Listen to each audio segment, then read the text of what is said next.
Pengalaman saya di OSIS ini benar-benar membentuk saya banget, terutama karena tantangan-tantangan yang dihadapi sebelum.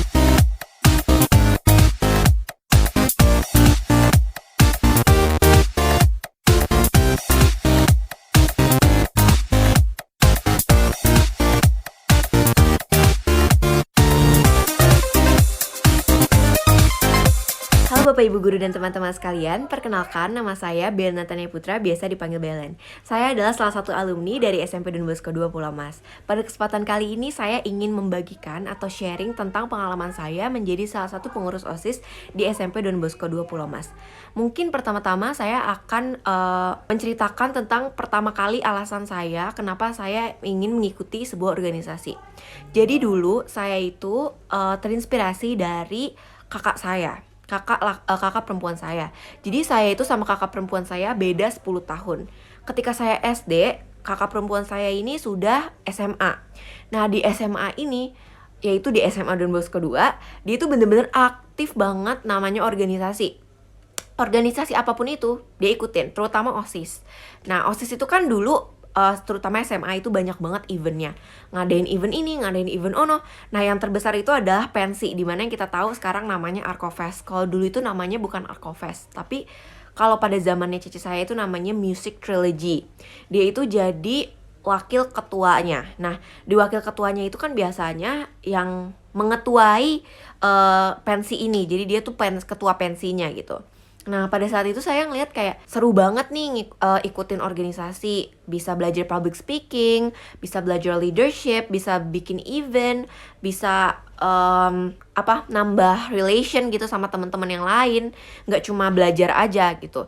Jadi pada saat itu saya bertekad nih, saat SMP, saya mau nih masuk OSIS gitu. SMA pun begitu, saya ingin masuk organisasi gitu. Nah, akhirnya di SMP, saya masuk SMP Don Bosco 2 Pulau Mas, dari SD-nya juga Don Bosco 2 Pulau Mas. Akhirnya saya mendaftar menjadi OSIS di kelas 7. Nah, di kelas 7 ini saya singkat cerita keterima. Nah, saat keterima itu, puji Tuhannya saya mendapatkan bidang yang memang pada saat wawancara saya targetkan saya mendapatkan bidang itu. Saya masuk menjadi anggota bela negara. Nah, jadi saat itu saya menjalankan tugas-tugas sebagai anggota bela negara, mengikuti koordinator, terus abis itu mengikuti juga kegiatan-kegiatan OSIS yang lain yang diadakan, dan benar-benar menurut saya tuh asik banget gitu. Saya seneng banget menjadi salah satu anggota dari organisasi tersebut. Tapi karena kita saat itu masih kelas 7, jadi istilahnya masih juniornya gitu loh ya. Masih kayak belajar, masih dibimbing sama koor, masih dibimbing sama kakel-kakel yang di atas kita, kelas 8 dan kelas 9 gitu. Nah, akhirnya periode saya kelas 7 itu pun selesai. Nah, di kelas 8 ketika kita mau mendaftar menjadi OSIS lagi, kita harus daftar ulang gitu. Akhirnya saya daftar ulang lagi karena memang saya suka banget nih OSIS gitu. Namun saat itu puji Tuhan saya dicalonkan menjadi salah satu calon kandidat ketua OSISnya. Nah, karena saya terpilih menjadi salah satu dari calon kandidat OSIS itu, akhirnya ya udah saya melakukan kampanye, berpidato, terus itu tuh bener-bener melatih public speaking saya banget. Akhirnya singkat cerita ada voting atau pengambilan suara, saya terpilihlah menjadi ketua OSIS pada periode tersebut. Nah, dimulailah journey saya di sini yang bener-bener terlibat banget dalam OSIS, dimana saya apa-apa saya gitu. Misalnya public speaking, perwakilannya saya. Pidato apa, perwakilan saya. Saya yang menerima penghargaan dan lain sebagainya untuk mewakilkan sekolah bersama dengan teman-teman saya yang lain gitu. Yang anggota saya juga tim inti, ada sekretaris, bendahara, dan masih banyak lagi, juga ada wakil saya, di mana keempat anggota tim inti saya itu adalah sahabat-sahabat saya, di mana kayak wah seneng banget nih bekerja bersama sahabat-sahabat saya pada saat itu. Kebetulan saat itu yang mendaftar OSIS itu pada angkatan saya itu cuma sedikit banget gitu, bahkan hampir nggak ada orang. Akhirnya jadinya yang menjadi koordinator itu ya adik kelas di bawah kita, di mana mereka itu belum terlalu mengerti. Jadi ini benar-benar menjadi tantangan bagi saya karena saya harus bisa memimpin anggota, di mana anggota ini tuh belum belum banyak pengalaman di organisasi OSIS ini. Berbeda dengan saya yang dulu ketika saya kelas 7 kan koordinatornya itu adalah kelas 8, dimana harusnya memang kelas 8 yang menjadi koordinatornya. Cuman saat itu karena kekurangan orang jadi kelas 7 juga harus menjadi koordinator. Dimana ya have no clue gitu, kayak dia nggak tahu ini seksinya tuh kerjanya apa sih, terus organisasi OSIS ini tuh programnya ada apa aja sih, mereka tuh nggak tahu karena mereka belum pernah bekerja di OSIS selama beberapa periode, belum ada pengalaman sama sekali gitu. Itu menjadi benar-benar tantangan bagi saya dan teman-teman saya, terutama tim inti yang udah berpengalaman menjadi OSIS pada periode sebelumnya bersama dengan saya juga.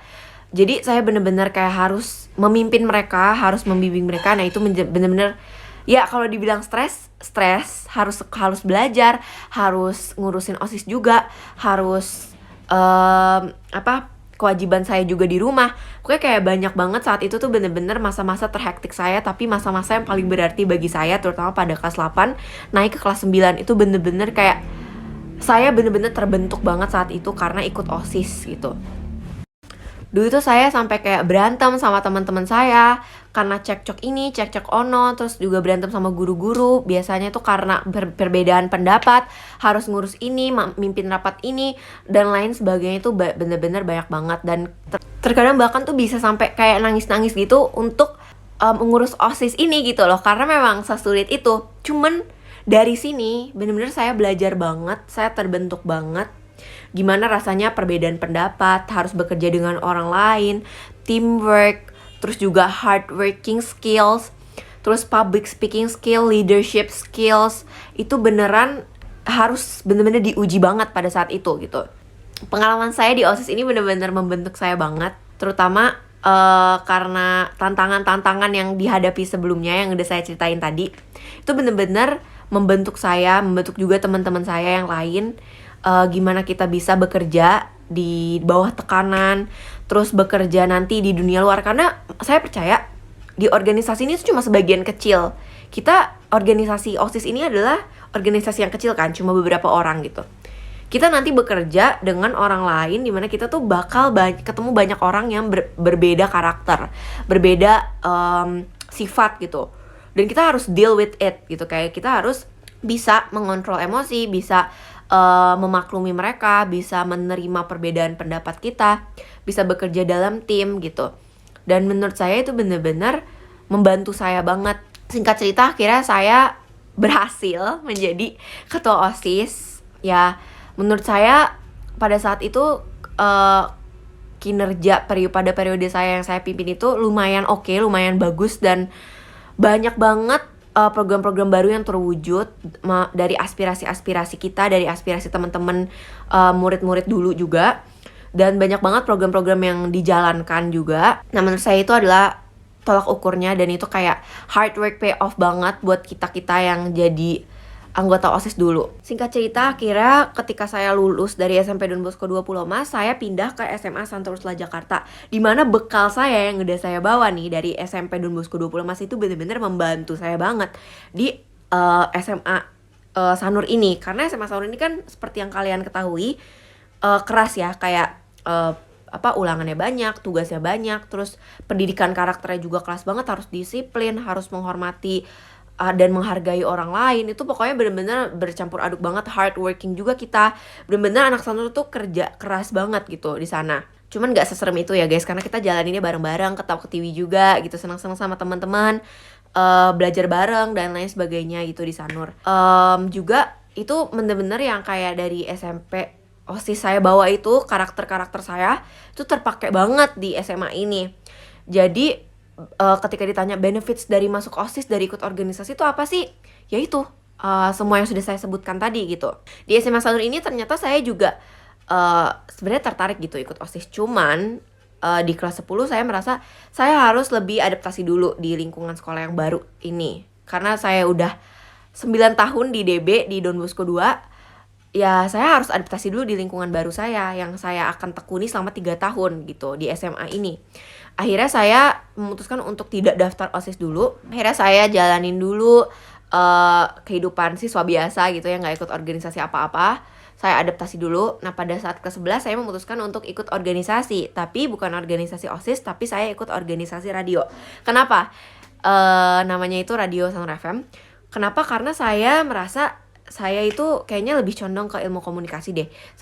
Sekarang saya udah punya ketertarikan ke ilmu public speaking gitu, yang kayak jurnalistik, media, bikin-bikin majalah. Nah itu saya udah tekunin gitu loh. Akhirnya saya memutuskan untuk masuk Sanur FM.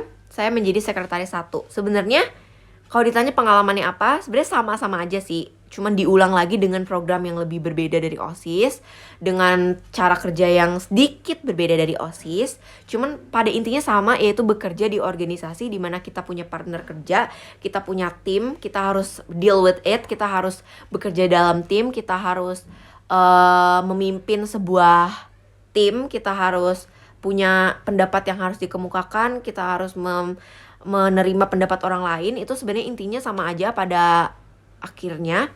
Dan singkat cerita, pengalaman saya menjadi OSIS di SMP dan menjadi anggota Sanur FM di SMA itu benar-benar saat ini tuh benar-benar jadi salah satu dari kebanggaan saya dan salah satu yang membentuk saya pada saat ini menjadi karakter saya. Jadi pada intinya pesan yang ingin saya sampaikan kepada adik-adik sekalian, jangan takut untuk ikut organisasi, jangan takut untuk jatuh, jangan takut untuk gagal. Karena dari pengalaman saya itu, saya nggak selalu ada di atas, saya juga ada di bawah, ada di mana-mana saat saya merasa kayak gagal, merasa ngapain sih ikut organisasi, cuma capek-capekin diri sendiri. Tapi pada akhirnya itu semua paid off.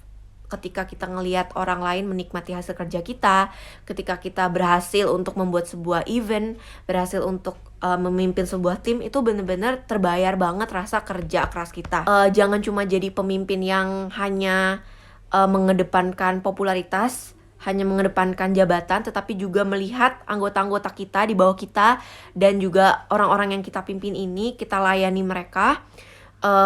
Dan menurut saya ikut organisasi itu nggak ada ruginya sama sekali, walaupun menguras banyak tenaga, harus ngurusin ini, ngurusin ono, terus ada kegiatan sekolah harus kita ikutin juga, terus habis itu harus belajar juga, harus mengikuti kewajiban di rumah juga sebagai anak dari orang tua kita. Tapi itu nggak ada ruginya sama sekali, karena malah rugi kalau nggak ikut organisasi. Karena organisasi itu benar-benar membentuk kita menjadi sebuah orang gitu. Menjadi orang yang nanti siap untuk menjadi orang yang memimpin di tempat dimanapun nanti kita ditempatkan oleh Tuhan.